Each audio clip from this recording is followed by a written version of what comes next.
now being prequel. We're really going to take it to prequels, guys.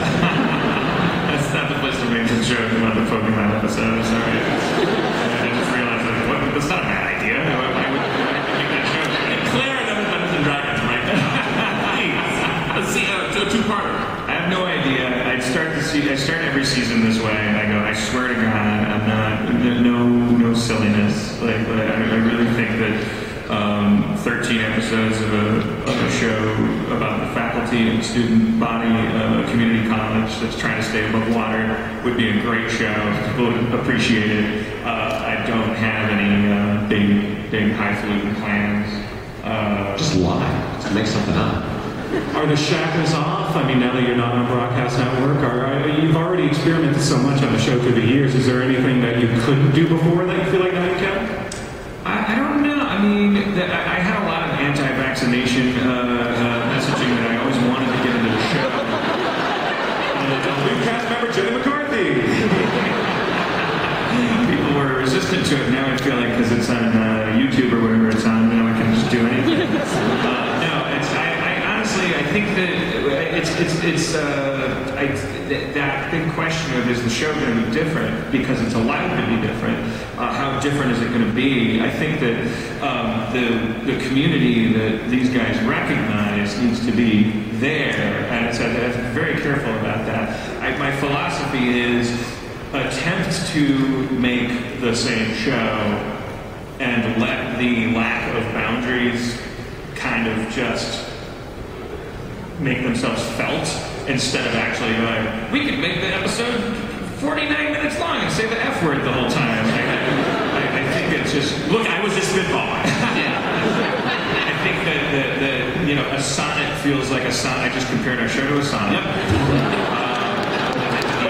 A haiku, a limerick, these are all things that a pacing, a rhythm, and a structure to them, and a sitcom is around 20 minutes long and therefore has a certain feel to it. And I definitely don't want to take the wheels off so much that people are like, well, this is just some new show.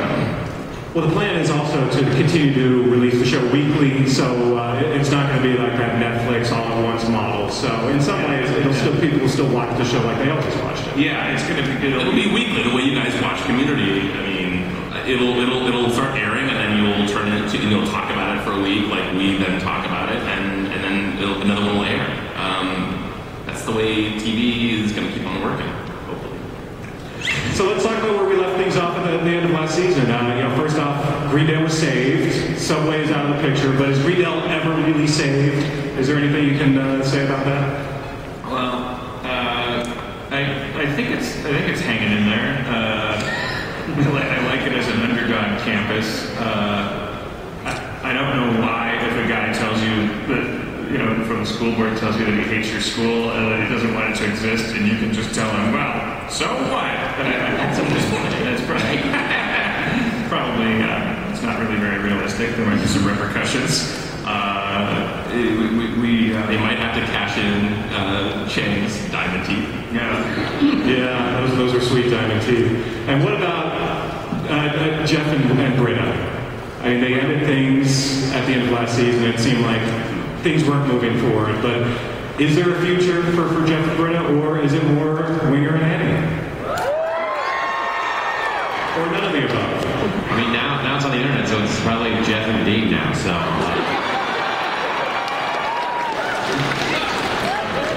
What do you think, Gilly?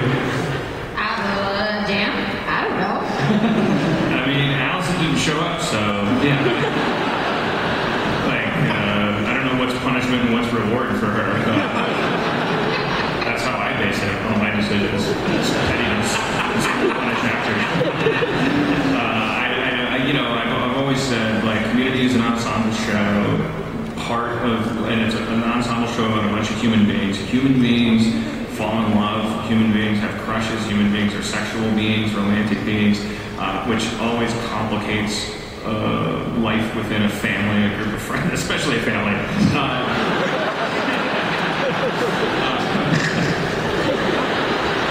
It's very complicated. Yeah.